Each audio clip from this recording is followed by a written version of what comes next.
Muy buenas noches para todos. Cordial saludo a las personas que nos van a ver en el video de YouTube. Hoy vamos a hablar de tercer ventriculostomía endoscópica, un procedimiento que ha venido tomando mucho auge en el presente, en la neurocirugía, tanto pediátrica como de adultos, para patologías con indicaciones claras, las cuales vamos a tocar el día de hoy. Vamos a hablar un poquito de indicaciones de la preparación del paciente antes de realizar el procedimiento y nos vamos a enfocar un poco más en la técnica quirúrgica, que digamos es el tópico que nos trae el día de hoy. En el tema de indicaciones, en la parte de indicaciones, hay muchos puntos donde se puede debatir que podrían ser, digamos, objeto de otra charla. Y por eso el día de hoy solamente voy a mencionar qué indicaciones tienen una evidencia más fuerte y qué indicaciones pues han mostrado buenos resultados, pero que aún para tomarlo como guía, como protocolo, hace falta evidencia. A modo de introducción, entonces tenemos que la neuroendoscopia se ha venido popularizando en los últimos 30 años en diferentes procedimientos, de los cuales hoy vamos a ver la tercer ventriculostomía. En casos específicos de hidrocefalia, especialmente las obstructivas, como lo vamos a ver, eh, tenemos una excelente alternativa con la tercer ventriculostomía en cuanto a la derivación ventriculoperitoneal o ventriculoatrial para ciertas patologías, como vamos a ver ahorita más adelante, ya que pues con la tercer ventriculostomía nosotros estamos evitando dejar un dispositivo que va a quedar, digamos, un cuerpo extraño, por decirlo de alguna manera, en el paciente y que pues va a tener mucho más riesgo de disfuncionalizar o de infección o de otras complicaciones, de reintervenciones, por ejemplo, que con la vía endoscópica podemos evitar. Y actualmente, pues, este procedimiento es comúnmente realizado por neurocirujanos, tanto pediátricos como de adultos. Para hablar un poco de historia, la endoscopia y la neuroendoscopia se remontan al siglo XX. En ese momento se realizaron las primeras intervenciones para hidrocefalia. Inicialmente empezaron a realizar intervenciones como en 1918, donde el doctor Walter Dandy realizó la primera ventriculostomía, pero vía abierta en ese momento, ¿sí? Posteriormente, Fay y Grant empezaron a realizar fotografías en 1923 y realizaron las primeras fotografías en la parte interna del sistema ventricular, ¿sí? En ese momento esas fotografías, digamos que tenían muy baja calidad, esa posibilidad de realizar las endoscopias era muy limitada por la calidad de los endoscopios, de los lentes que tenían en el momento. Y posteriormente, la primera tercer ventrículo realizada con éxito en el año 1923, fue realizada por el doctor William Mixter en un paciente con hidrocefalia, el cual en ese momento tenía 9 meses de edad, ¿sí? Posterior a esto, en 1966, Hopkins y Storrs eh, tuvieron un gran impacto en este procedimiento con unas medidas revolucionarias cuando incluyeron tecnológicamente unos lentes llamados Self-Focus que en su momento dieron un avance a lo que hasta ese momento se tenía. Hasta ese momento, digamos que tuvo este procedimiento y en general la neuroendoscopia un retraso importante, ya que los lentes que tuvieron en el momento no permitían llevar a cabo el procedimiento con éxito. Entonces, luego de esto, se desarrollaron a esto de los 1950, 1970, endoscopios de fibra óptica, ¿sí? Y estos endoscopios de fibra óptica pues llevaron a que remontara nuevamente o iniciara nuevamente a utilizarse la tercer ventriculostomía y pues con mayor amplitud después de 1990 es donde empieza, digamos, a utilizarse con mayor hegemonía la tercer ventriculostomía hasta la fecha. Para hablar un poco acá de anatomía relevante, eh, debemos nosotros tener en cuenta que ese sistema ventricular que va a estar compuesto por unos ventrículos laterales que van a tener un cuerno anterior, un cuerpo, un atrio, un cuerno temporal y un cuerno occipital, va a estar recubriendo, por decirlo de alguna forma, los núcleos centrales a nivel cerebral. Entonces vamos a tener eh, en cuenta que esos núcleos, esas estructuras centrales, van a empezar en forma de C y en forma de C van a seguir desde adentro hacia la parte más externa del encéfalo, empezando por el fornix, ¿sí? Estructura sumamente importante que va a tener entonces lo que es un cuerpo y va a tener unas columnas que van a estar un poco más anteriores. Esas columnas del fornix van a tener un contacto en su porción medial anterior con el foramen de Monro, que ahorita lo vamos a ver en otra vista, y finalmente van a terminar en los cuerpos mamilares que van a ser parte de la parte posterior del mesencéfalo, que a su vez va a tener una relación muy importante con la cisterna interpeduncular, que va a estar inmediatamente inferior y pues de esta forma nosotros debemos empezar a conocer esa relación anatómica para poder entender ahorita que estemos viendo la relación del procedimiento, qué estructuras vamos a tener aledañas y por qué debe hacerse este procedimiento con tanta delicadeza y con tanta precaución, ¿sí?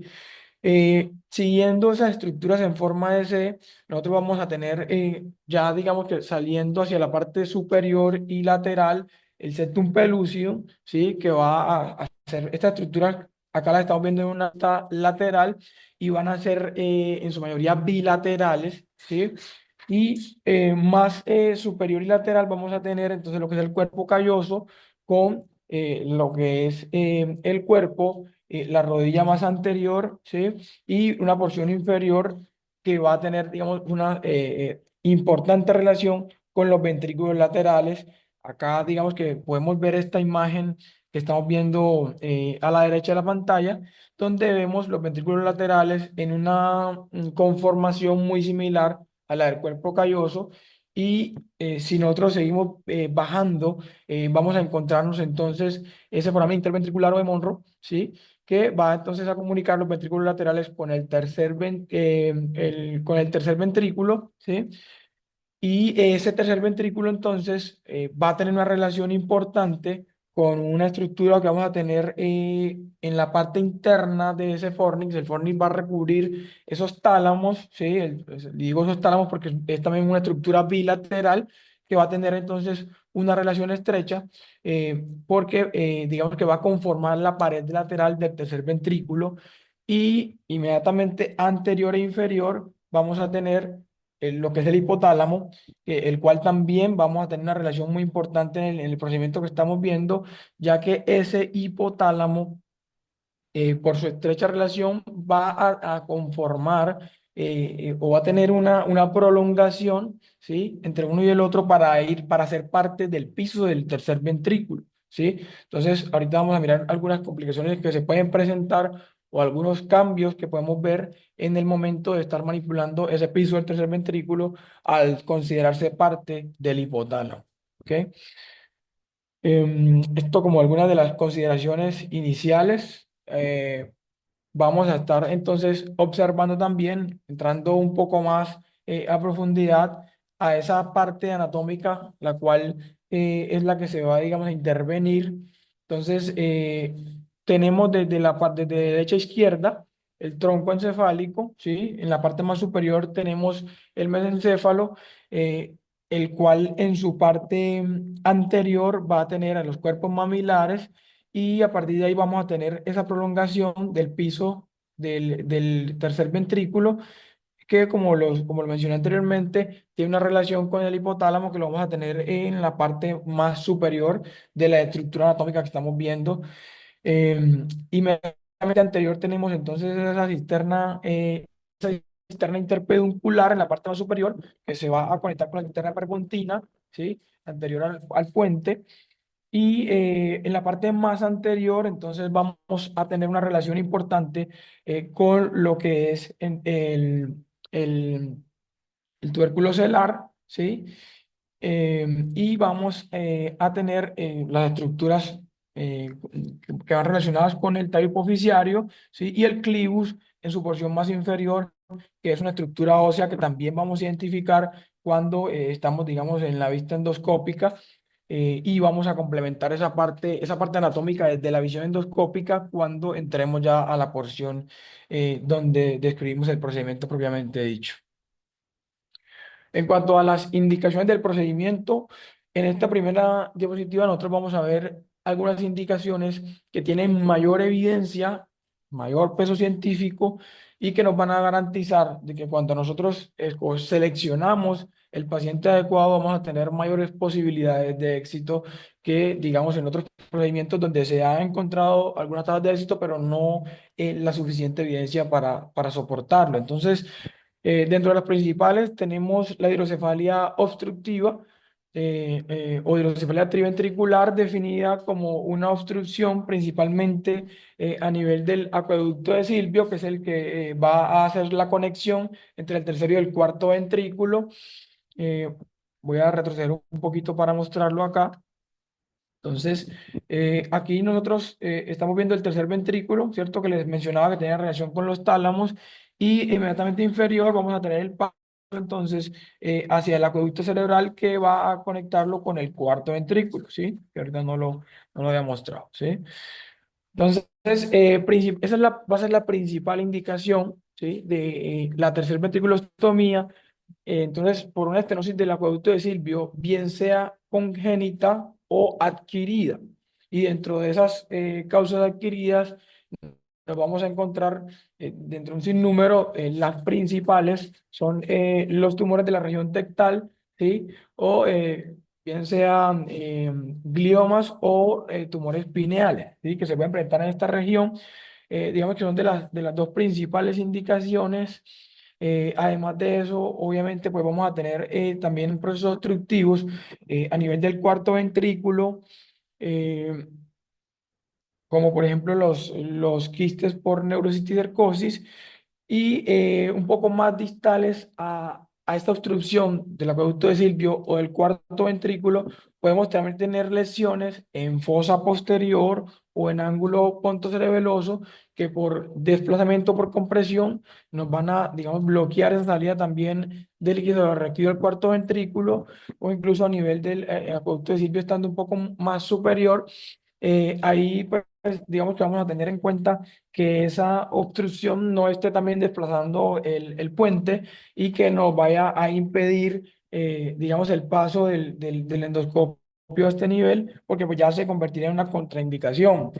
Eh, ya entonces vamos a entrar a mirar otras indicaciones que se han descrito y de las cuales se han encontrado algunos casos de éxito o series de éxito, pero que por falta de evidencia todavía no se pueden recomendar como indicaciones absolutas, ¿sí?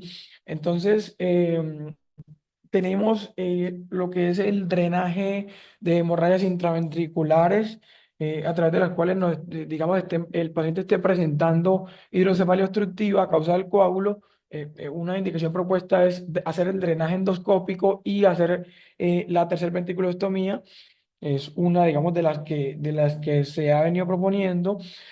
Em, en pacientes recién nacidos a término, que tengan un peso normal al nacer.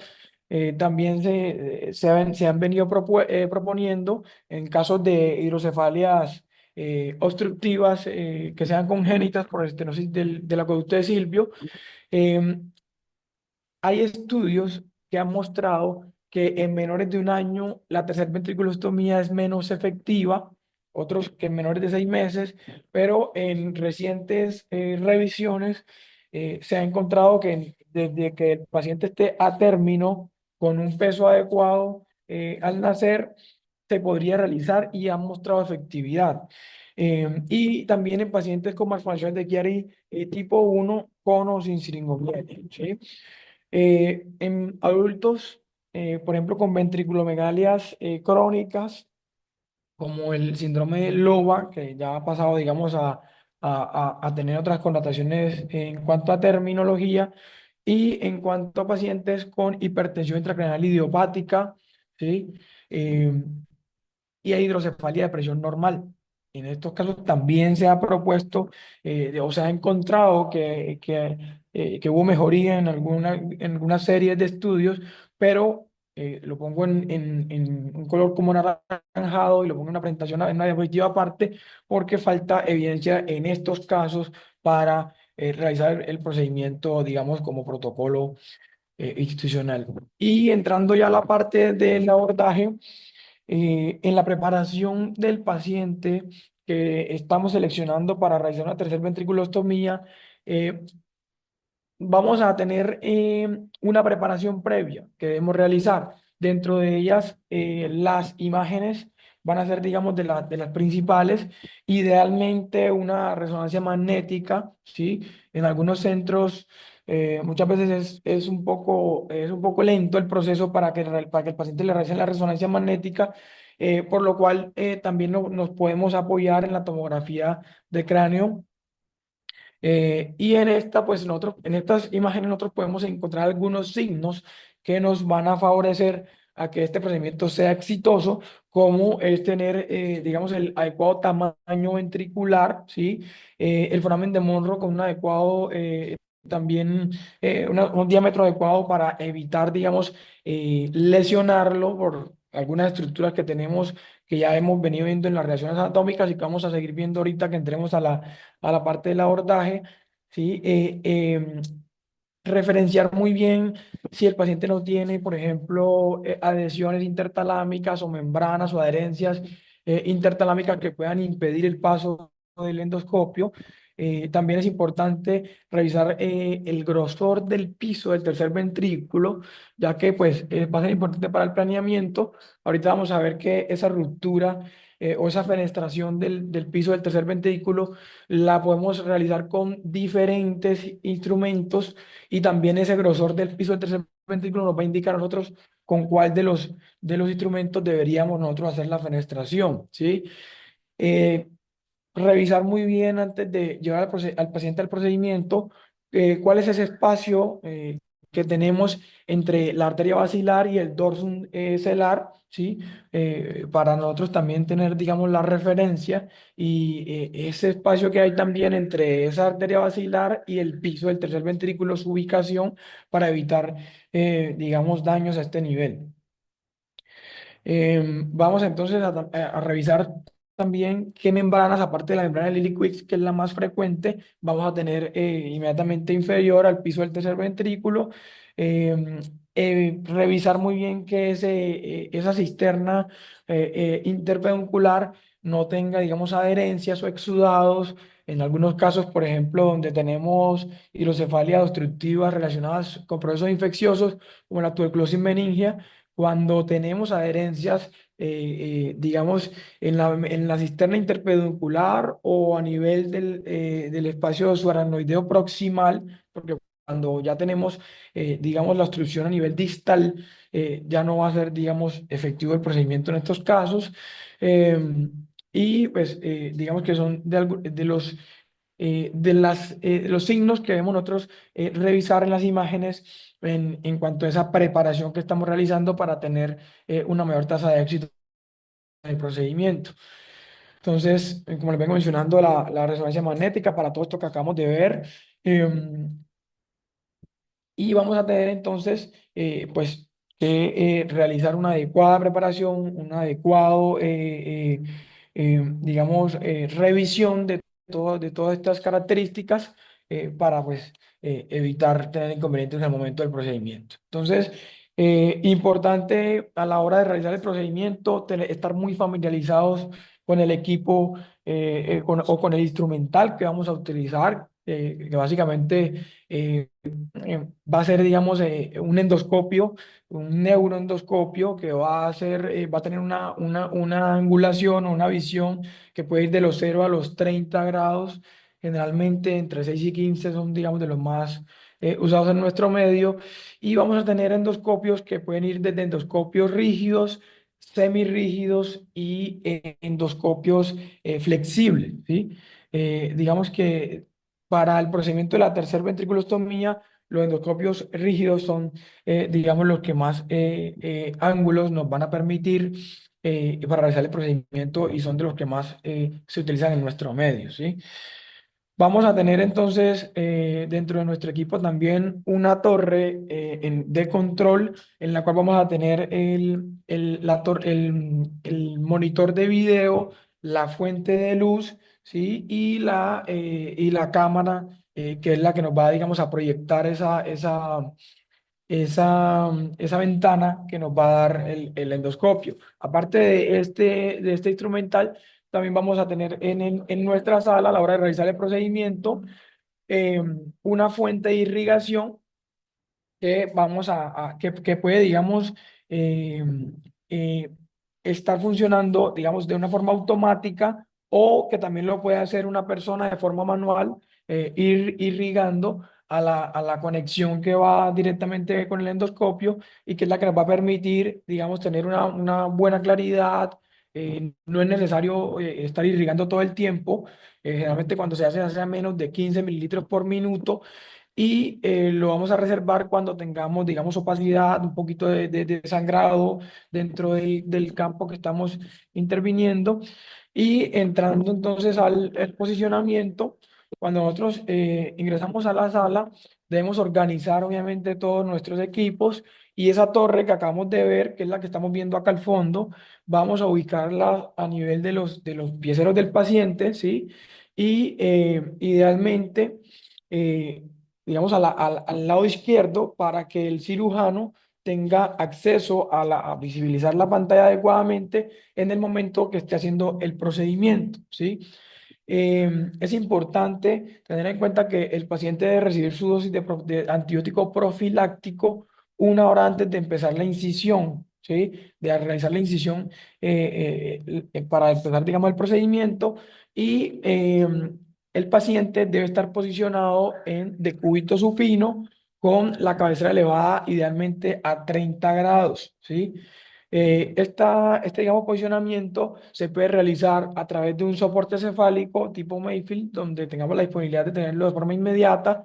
Nos va a brindar mucha comodidad y mucha facilidad, digamos, de la angulación de la cabeza del paciente. O también se puede ubicar el paciente con donas y una fijación que va a variar dependiendo del centro donde nos encontremos y angulando entonces la cabecera del paciente. También lo podemos realizar, ¿sí?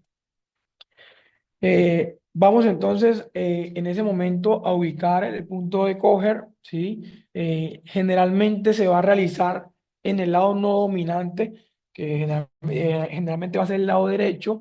En algunos casos específicos se tendrá que realizar en el lado contrario, por ejemplo, pacientes que ya tienen, digamos, una intervención previa, por ejemplo, una derivación ventriculoperitoneal y ya utilizaron el coger derecho, tiene una infección activa, eh, diferentes motivos, pues digamos que podemos también utilizar el lado izquierdo, pero generalmente va a ser el lado derecho.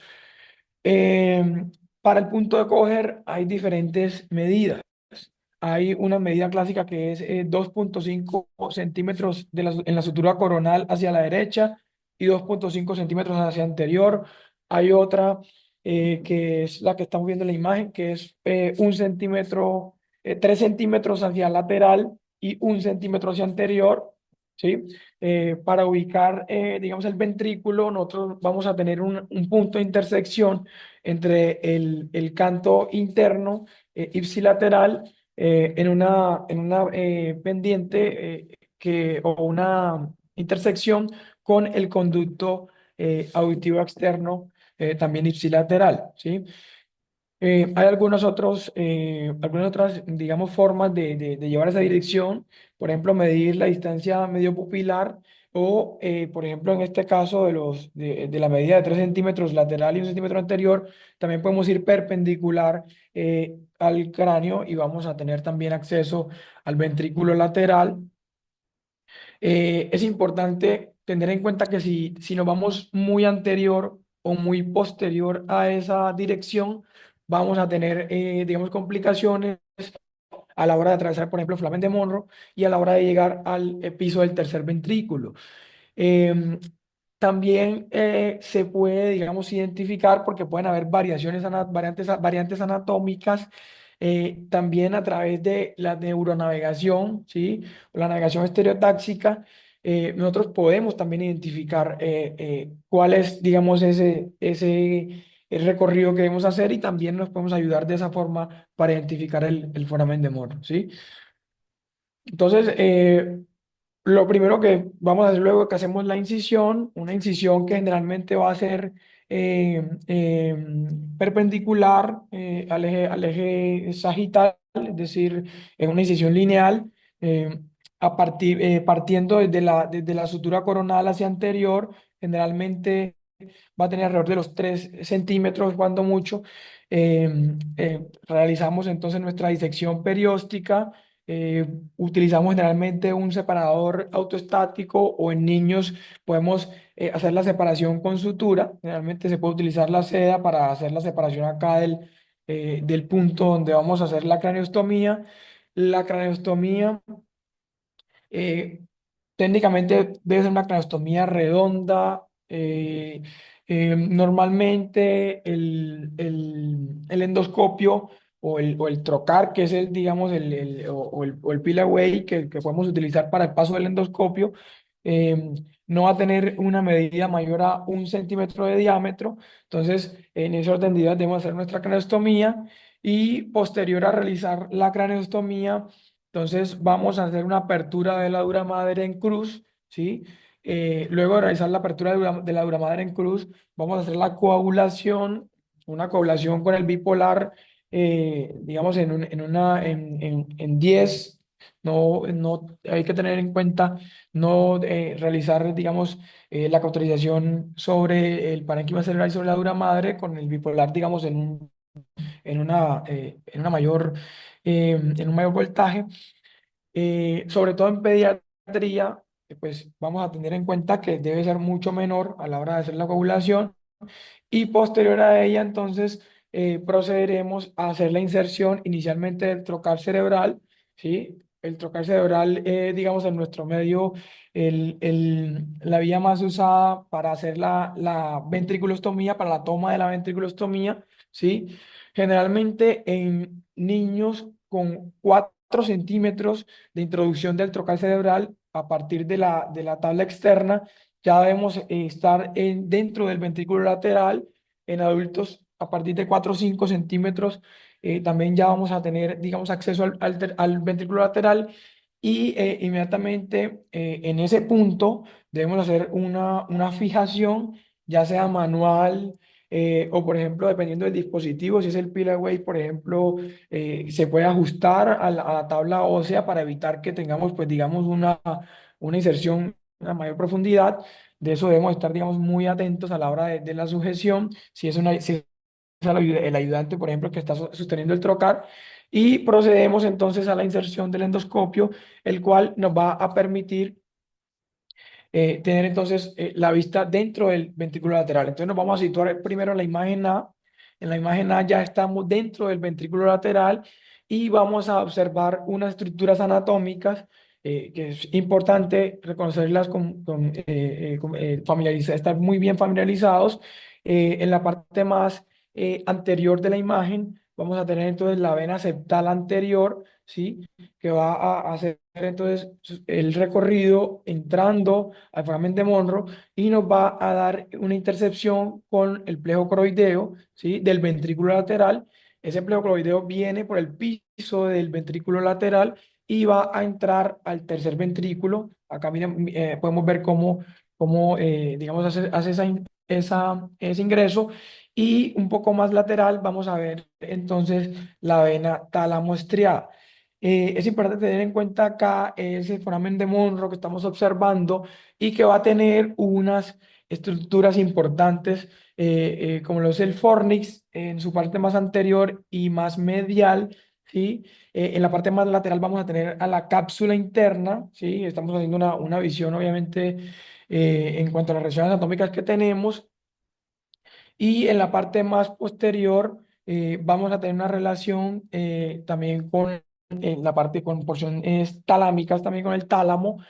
Por esa razón, pues es importante a la hora de hacer el paso por el monro, hacerlo con mucha delicadeza, verificar que no tengamos trauma adyacente porque podemos lesionar algunas de esas estructuras que son pues vitales y de suma importancia, ¿sí? Ahorita vamos a ver algunas complicaciones que se pueden presentar si lesionamos algunas de esas estructuras. Posteriormente, entonces, después de que pasamos el foramen de Monroe, entramos al tercer ventrículo. En ese tercer ventrículo también vamos a tener entonces unas relaciones anatómicas muy importantes. En la parte más posterior tenemos los cuerpos mamilares, ¿sí? En la parte más anterior tenemos entonces el infundíbulo, que es el que estamos viendo ahorita. Se puede observar incluso el clivus en esa porción, digamos, anterior. Y importante, porque pues acá tenemos algunas estructuras que se pueden lesionar a la hora de, digamos, una fenestración, y este es, digamos, el paso más crucial, porque acá tenemos el piso del tercer ventrículo, debajo vamos a tener la membrana del heliquix, en las cuales debemos fenestrar, pero pues acá es donde, digamos, hay el mayor riesgo, precisamente porque entre esas cuerpos mamilares vamos a tener entonces la arteria basilar, que va a hacer ahí su bifurcación. Acá continuamos viendo esos referentes anatómicos, el tuber cinereum que les mencioné anteriormente. Eh, en la parte anterior también vamos a tener una relación importante con el quiasma óptico. Recordemos esa relación del quiasma óptico con el infundíbulo hipofisiario, y en la parte posterior la bifurcación entonces de la arteria carótida. En el centro, en el centro hay algunos autores que dicen a las 9, pero digamos que en la mayor información está que es en el centro, en todo el centro, entre esas estructuras anteriores al infundíbulo y posteriores a los cuerpos mamilares, donde se va a hacer la fenestración, y en este límite es el que tenemos para nosotros hacer la dilatación. Del punto que les mencionaba anteriormente, tenemos que si nosotros dentro de la visión endoscópica o con la preparación previa que hicimos con la imagen por resonancia magnética, tenemos de que ese piso del tercer ventrículo es muy grueso. Se recomienda hacer la fenestración con el bipolar, idealmente, y, y luego con el catéter con el Fogarty, que generalmente es el Fogarty 3, eh, hacer entonces la dilatación. Esa dilatación se debe hacer con 0,2 mililitros, este es el Fogarty. Ese Fogarty entonces nos va a permitir hacer una dilatación cuando hemos pasado ese piso del tercer ventrículo. En ese punto hacemos la dilatación para expandir o para, digamos, ampliar la fenestración que hicimos y evitar que tengamos pues una obstrucción. Y es importante tener en cuenta que en el momento que hacemos la dilatación no debemos tratar de retraer o de jalar para hacer la dilatación, sino que debe ser con el mismo catéter, que vaya dilatando suavemente y lentamente. No se debe tampoco explorar agresivamente ahí esa cisterna interpeduncular por el riesgo que tenemos con la arteria basilar y con las perforantes y todas las ramas que pueda tener, ¿sí? Que también debemos, digamos, preverlo, ¿sí?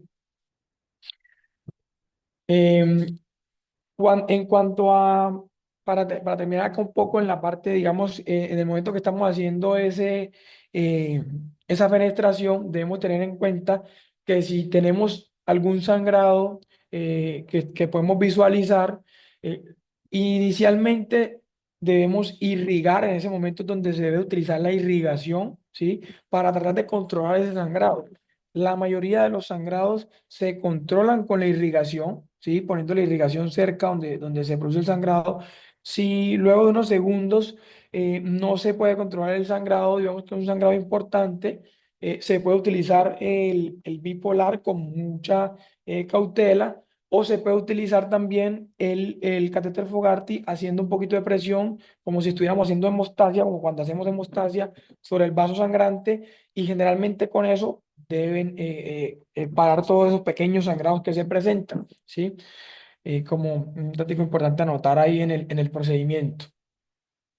Es muy raro que se presente un sangrado o una hemorragia, digamos, de alta complicación o de alto peligro en este procedimiento, pero podría obviamente suceder si, y sobre todo si se lesiona la arteria basilar, que digamos es la estructura más grande que tenemos y más riesgosa, ¿sí?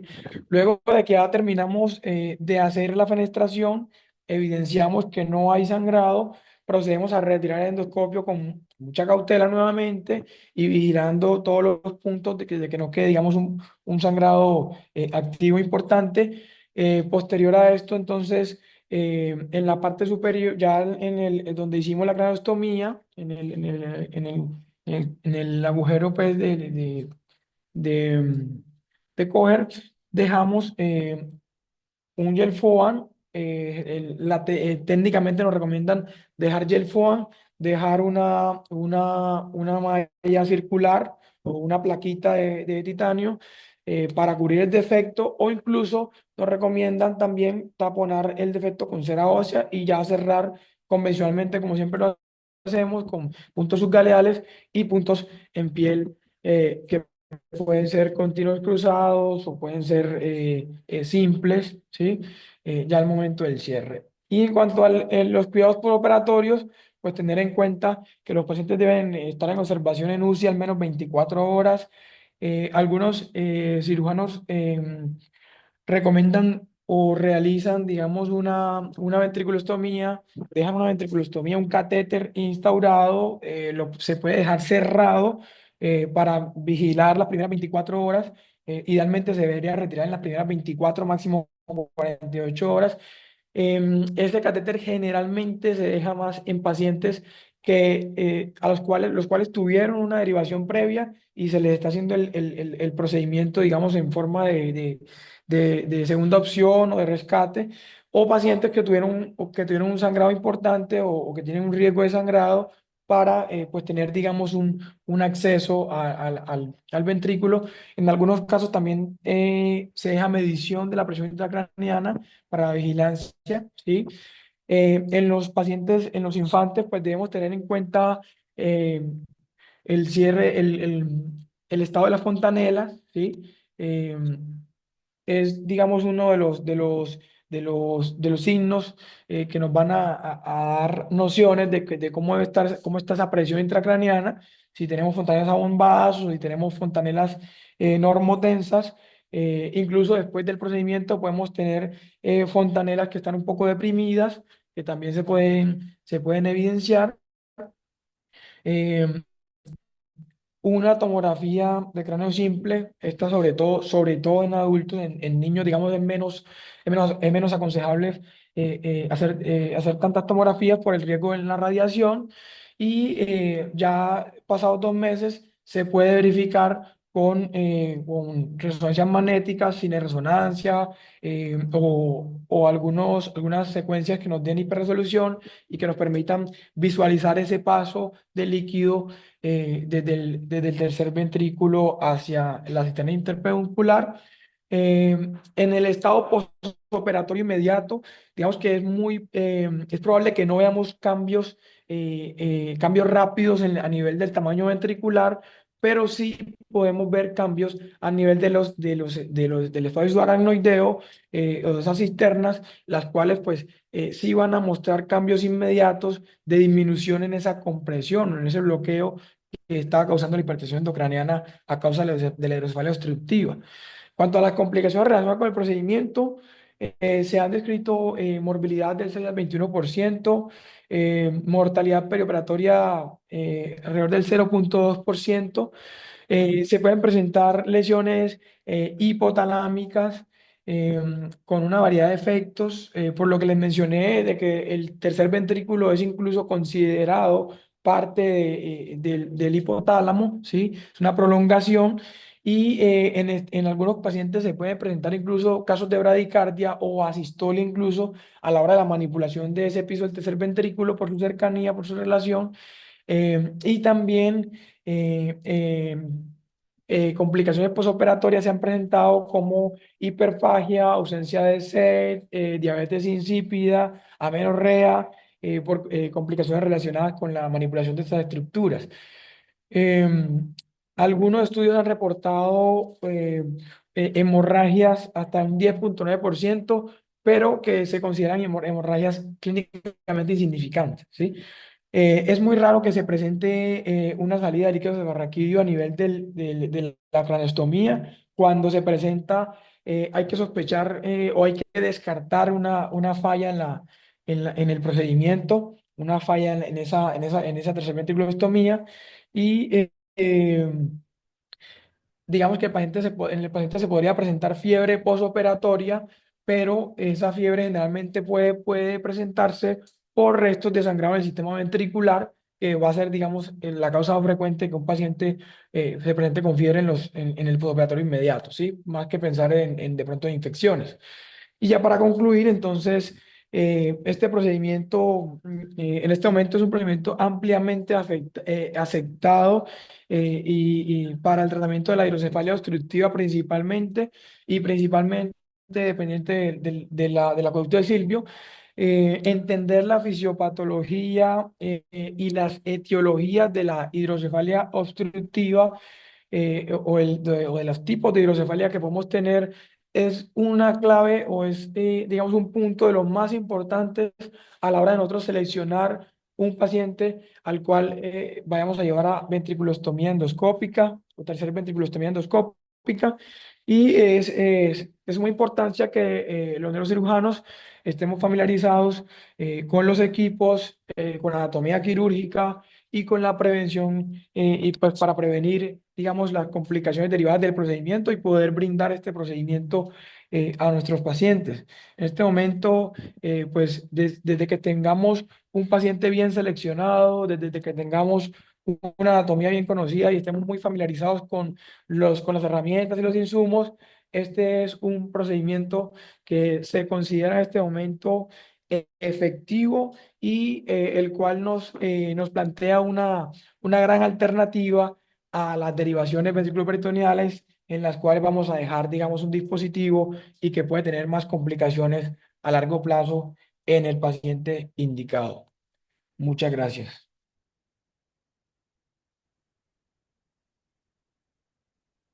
No sé si tienen de pronto preguntas, aportes.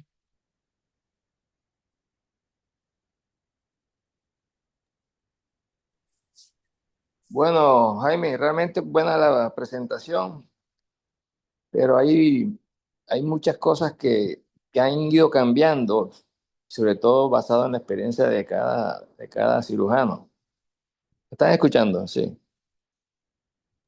Sí, Sí, doctor. señor, sí, señor. Entonces, para los estudiantes que están acá, los internos, es importante que ya se vayan familiarizando con este procedimiento porque indudablemente, yo diría, desde los décadas de los 70 esto ha tomado un auge muy importante, ¿no?, en la neurocirugía general y mucho más en la parte pediátrica, que es donde más casos de hidrocefalia vemos, ¿no?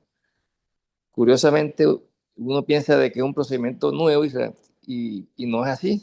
Ya tú lo mencionaste en la historia, la primera cirugía endoscópica se hizo en el 1911. La primera válvula se puso en 1950, o sea que esto es mucho más viejo que los sistemas derivativos. Y curiosamente, la primera endoscópica la hizo fue un urólogo que se llamaba Víctor Darwin Lespinese, usando un citoscopio, hizo una ruptura de tabiques en el ventrículo. Posteriormente, Dandy ya hace las primeras, pero abiertos, y Mister ya en 1924 hace la primera endoscópica. Pero desafortunadamente los, la tasa de éxito en ese momento fueron muy bajas, y eso tenía mucha relación con la del grosor de los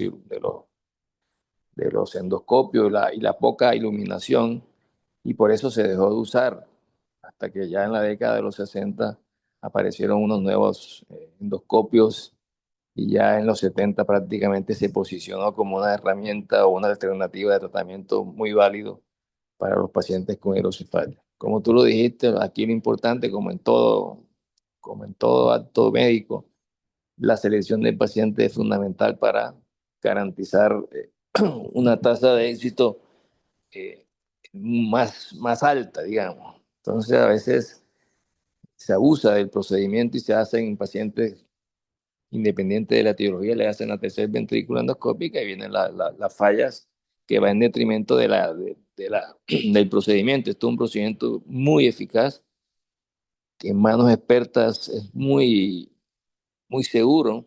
Obviamente hay una curva de aprendizaje que como todo procedimiento hay que hacer, pero comparado con todas las complicaciones inherentes a los sistemas derivativos, las complicaciones de la tercer ventrículo son muy bajas realmente.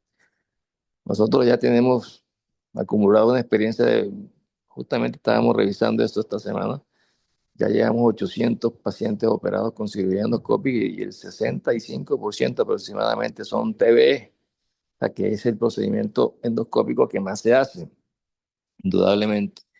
Y después están los quistes paraventriculares, los quistes arandoideos, las biopsias endoscópicas, en fin. Pero la tercer ventrículo indudablemente sigue siendo el, la cirugía que más se hace en relación a todos los procedimientos endoscópicos. En relación a la técnica, bueno, más o menos eso está claro. Cada uno maneja lo que mejor resultado le haya dado. La incisión es la convencional, la que tú dijiste, 2.5 por fuera, por fuera de la línea media y por delante de la coronal. Eh, siempre eso hay que tenerlo en cuenta, sobre todo en los niños, porque los niños hay cabecitas más pequeñas, hay cabezas más grandes, y siempre hay que tomar la medida, marcar el paciente antes de introducir el trocar. Y eso nosotros usamos un pedacito de cera ósea que se coloca en la camisa, pero siempre midiendo previamente la distancia que hay entre el hueso y el techo del ventrículo. Y eso nos garantiza una toma de ventrículo mucho más segura. Excepcionalmente tenemos problemas no encontrar el ventrículo. Si usamos esta maniobra es muy casi seguro de que lo vayamos a encontrar independiente del tamaño del mismo. Entonces, eso de que los 4 centímetros para niños, eso no es real, eso es muy cambiante y sobre todo va a depender de las medidas, de las medidas que se tomen preoperatoriamente, que debe ser un acto de rutina. A veces yo veo que gente entra, no toma las medidas y se pasa o no llega al ventrículo y viene el problema. Entre más familiarizado esté uno con su equipo, mucho mejor. Por eso no es lo mismo operar con un equipo que uno conoce 100% a otro otra marca que nunca ha utilizado. Entonces, en eso también es importante tenerlo en cuenta para el éxito de la cirugía. Entonces, ya desde el punto de vista técnico vienen algunas consideraciones. Yo personalmente he pasado por 4 situaciones que he ido cambiando. Inicialmente hacíamos la perforación coagulando el piso. Ya hoy prácticamente, excepcionalmente yo coagulo el piso a menos que tenga muchos vasos y que evidentemente puedan sangrar. Pero en lo posible no coagular el piso porque de todas formas estás transmitiendo corriente eléctrica al piso del tercero y está el hipotálamo, está la hipófisis, en fin. Y eso siempre, ya hay estudios que demuestran de que la coagulación puede alterar esas estructuras también discutidas. Entonces ya, por ejemplo, ya yo no coagulo el piso a menos que digo que hay un vaso. ¿Cómo abrir el piso? Hay quienes los abren directamente con el trocar, perdón, con, con el Fogarty. Hay quienes, yo inicialmente lo hacía con una pinza de ventriculostomía que llamamos la pinza Caimán. La dejé de usar porque tiene que estar muy bien mantenida porque al abrirla una vez se pega y cuando se suelta, el movimiento es muy brusco y puede romper un vaso abajo del piso. Entonces yo la pinza esa la tengo ahí, la compré desde que estoy haciendo uso del endoscopio y prácticamente la dejé de usar. Después vino la era del Fogarty. El Fogarty, durante años usé el Fogarty. Siempre en los niños uno trata de hacerlo con el balón de tres frames, pero después de haber hecho muchas, me di cuenta que el Fogarty también tiene un riesgo, porque es que el Fogarty tiene, ahí lo mostraste tú, cuando uno infla el balón tiene una puntica, y esa puntica uno no la visualiza, porque el balón te tapa, el balón inflado te tapa, y la puntica no la visualiza, y esa puntica tiene como 2 milímetros y a veces un niñito chiquitico, un lactante de 8 o 9 meses, esa estructura por debajo del piso son muy chiquitas y esos 2 milímetros pueden hacer daño a un vasito que esté por abajo. Y a veces, como me pasó, a veces esa puntica que está por debajo del balón se deshilacha. Entonces se le pega a los vasos y cuando uno va a sacar el fuego artificial, el vaso se le pega y se viene el sangrado. Entonces también lo dejó de usar el Fogarty. El 4 frames prácticamente el niño no lo uso porque esa cosita que le estoy diciendo es mucho más larga en el 4 frames. Y he optado por una maniobra que es muy sencilla, que es abrir el piso con la sonda de bipolar sin calentar, sin quemar, y después uno cuando hace las maniobras circulares y prácticamente queda la misma penetración que la ampliación con el Fogarty. Y es mucho más manejable el bipolar porque es muy romo y el riesgo de que rompas con la punta es muy bajo, que rompas un vaso sanguíneo es muy bajo. Entonces, esa maniobra personalmente me gusta, me gano tiempo porque no tengo que sacar eso, meter la sonda, inflar la sonda, en fin. Entonces, creo que quienes la han visto conmigo y algunos colegas que ya han terminado, lo están haciendo y me parece que es una buena alternativa. Otra discusión que se dio en muchos eventos en los que uno participó, si lavar con suero fisiológico, si lavar con Ringer, eso unos usan Ringer, otros yo uso el suero fisiológico, que tibio, que frío, prácticamente yo estoy usando el medio ambiente y nunca he tenido ningún problema con la solución salina. Hay otros que siempre lo calientan, hay otros que usan el Ringer, nunca solución salina, en fin, eso es muy discutible, pero como te digo, llevo ya casi 800 casos operados y con solución salina al clima, ni siquiera calentado, no he tenido problemas. Entonces son detalles que cada uno va adquiriendo con la curva de aprendizaje, con los eventos que han sucedido y se va quedando uno con lo que mejor resultado le da. Pero todo lo que tú planteaste también se usa. Una de las cosas que a mí más me preocupan de la cirugía endoscópica es que eso que tú dijiste, tienes que tener una muy buena resonancia para ver todos esos hallazgos anatómicos eh, tan fácilmente. No es fácil. Por eso yo siempre digo que la endoscópica es una lotería. A veces uno ve el tercero redondo y dice, ay, qué tercero bonito, pone endoscópica y llegas ahí y encuentras adherencia, fibras intermamilares, el espacio premamilar estrecho y eso que parecía tan fácil se convierte en una tragedia, sobre todo en los niños, que hay muchas variantes anatómicas. Eh, Situación aparte de la TBE, sin lugar a dudas, es lo relacionado con los mielomeningocele.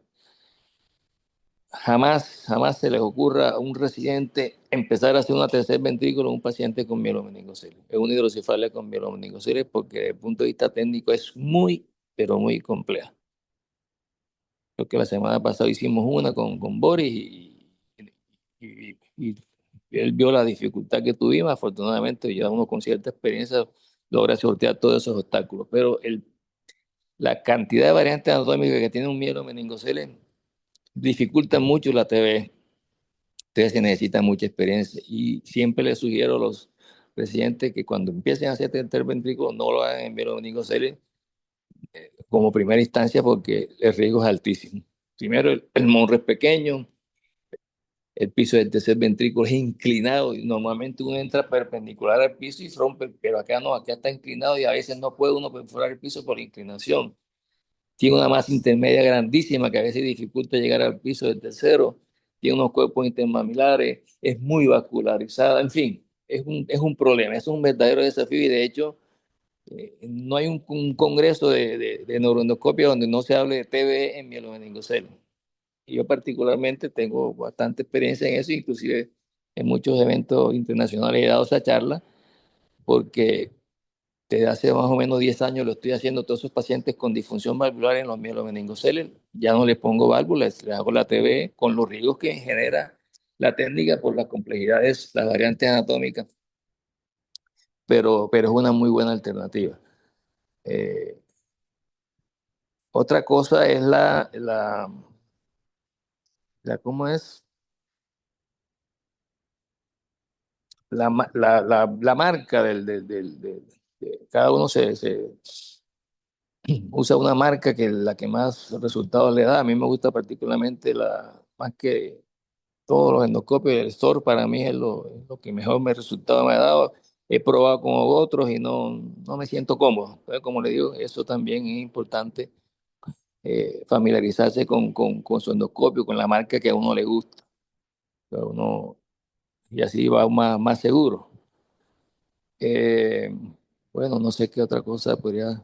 Ah, y algo que es totalmente válido, para no solamente la tercer ventrículo, sino para todos los procedimientos endoscópicos es no turistear. La endoscópica es una cosa muy fascinante. Uno quiere ver y ver y ver y ver. Entonces hace el procedimiento y empieza a buscar el acueducto, a mirar ya el receso lateral, mirar ya el forni, mirar la lámina terminal. Y porque eso es fantástico, eso es muy bonito, pero no turistear es eso. El doctor Valenzuela le llamaba nunca turisteen endoscópicamente porque se van a complicar la vida. Hagan lo que van a hacer y saquen el endoscopio. Entonces a veces cuando uno está empezando se queda muy fascinado con todas esas estructuras anatómicas que se ven muy bonitas y empieza a buscar cosas y pueden pasar complicaciones. No sé si tienen alguna pregunta, alguna inquietud.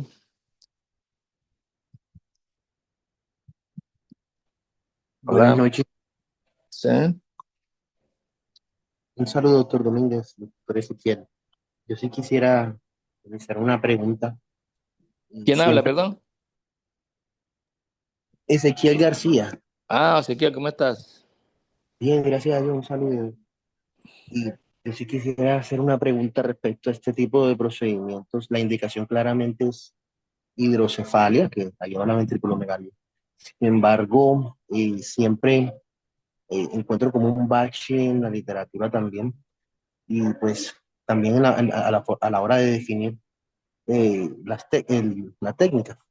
Y sobre los tumores que tienen emergencia o algún componente exofítico hacia el ventrículo, pues hay casos en que sería de mucha ayuda pues tener una muestra. Yo sé que para los tumores pineales se toma siempre que se pueda, puesto que el manejo de eso es eminentemente por radiación. Pero, ¿por qué en qué tumores o bajo qué sospecha se podría tomar esa muestra de forma segura? Porque a veces, bueno, preguntándole a los docentes, me comentan que sangra mucho, entonces que es complicado realizar la hemostasia, pero yo veo una oportunidad. No sé si es un pensamiento a partir de la ingenuidad o que de verdad esté contraindicado tomar muestra de biopsia en tumores que tienen esos componentes así intraventriculares. No sé. No, por el contrario, eso es, la endoscópica, por ejemplo, para los tumores pineales ha sido una bendición, porque generalmente con la muestra uno hace el diagnóstico del tumor y no necesita cirugía abierta, porque casi todos son tumores germinales y con los marcadores biológicos que tomas también en el mismo acto operatorio. En el mismo acto operatorio puedes solucionar las dos cosas. Hacer la TBE, siempre se recomienda la TBE primero y después la biopsia. ¿Por qué? Porque seguramente cuando uno toma la biopsia hay un sangrado, pero ya Si te sangra con la TBE ya hecha, tú puedes lavar, ya solucionas el problema. Pero si tú tomas la biopsia primero y te sangra, eso se devuelve, ajá, el campo está lleno de sangre, entonces te dificulta hacer la TBE. Y cuando uno entra a una cirugía de esa con una hidrocefalia más un tumor pineal, lo prioritario es solucionar la hidrocefalia. Entonces, vamos primero a la hidrocefalia, TBE, y después la biopsia. Si sangra, se lava. Y no lo contrario, si tomas la biopsia y sangra, después te es muy dificultoso hacer la tercer ventrículo endoscópico. Eso, ya creo que es una indicación casi que absoluta en los tumores pineales. Otros tumores también se pueden, los tumores talámicos, por ejemplo, ahora tenemos un tumor talámico que le vamos a hacer, tiene el ventrículo dilatado, lo aprovecho y le hago y me evito una biopsia a cielo abierto en el tálamo. Eh, los craneofaringiomas quísticos, ni quiere decir los quistes coloideos que se ven mucho más en adultos, también tienen una clara indicación por endoscopia, ¿no? Esa es otra de las indicaciones de los tumores. Una cirugía mínimamente invasiva. Un tumor pineal es un reto desafiante para cualquier neurocirujano. Ahora con la endoscópica, TB y biopsia, eso se reduce a 40 minutos y soluciona el problema. Eso. Había un detalle que también son más bien tips. Una de las cosas de, de las fallas en las tercer ventrículos tiene relación con la membrana del lírico. Si no abres bien la membrana del lírico, aunque la perforación sea inmensa, grande, eso no va a funcionar. Entonces, eso es un hecho que si no se abre la membrana del lírico, prácticamente estás condenando al paciente a colocarle un sistema derivativo porque no te va a funcionar. Y, y, y, y he aprendido también, por ejemplo, las fístulas que inicialmente se daban con cierta frecuencia, que han ido bajando sustancialmente. Yo en lo personal siempre hago plastiaduras, siempre. Antes les colocaba sellante de fibrina, ya no les coloco sellante de fibrina porque la plastiadura bien hecha, eso garantiza. Y además de eso, hay un detalle y es que yo antes lo rasuraba solamente el sitio frontal derecho, ¿ves? Ahora siempre lo rasuro de ambos lados. ¿Por qué? Si me hace una fístula, yo tengo cómo hacer vendaje compresivo porque el paciente está rasurado y me facilita todo enseguida. Le pongo un vendaje compresivo con unos paradrapos que cruzan del espacio de la oreja hasta la otra oreja, pero preauricular y retroauricular, y le pongo en cruz un esparadrapo a presión y eso ¿cómo es? Detiene la fístula. Pero si no lo rasuras totalmente, es imposible ponerle el esparadrapo, entonces tienes que hacer niñito rasurarlo en la sala y eso es un problema. Empiezan a llorar, en fin, rasurarlo bien. Entonces, rasurado hasta en eso ha cambiado. Yo personalmente, como te digo, ya lo rasuro toda la frente, ambos lados. Ambos lados por el riesgo, si me hace una fístula, tener la alternativa del vendaje compresivo que con el pelo no se puede usar. Eh, y bueno, esos son, como digo, tips que uno va agarrando con el conocimiento, con la experiencia que uno va adquiriendo en cualquier procedimiento de neurocirugía. ¿Qué otra pregunta?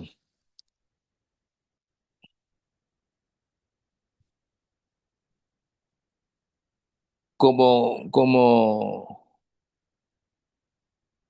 como enseñanza, siempre miren en la pupila del lado contralateral después de la TV, siempre. No la del lado por donde uno entra, sino la del otro lado. Porque como uno entra,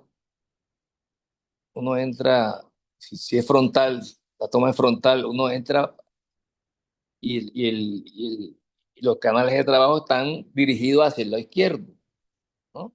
Entonces, si uno hace la fenestración y toca el tercer par, ese paciente te sale con la pupila dilatada, que es transitoria, pero que eso nada más medio tocarlo con y de tal el tercer par. Entonces, de rutina yo también hago eso. Siempre miro la pupila al lado contralateral a ver si tiene la midriasis. Porque a veces con un mínimo toque con el Fogarty o con la pinza de bipolar, sin coagular obviamente, el paciente te sale con la midriasis contralateral.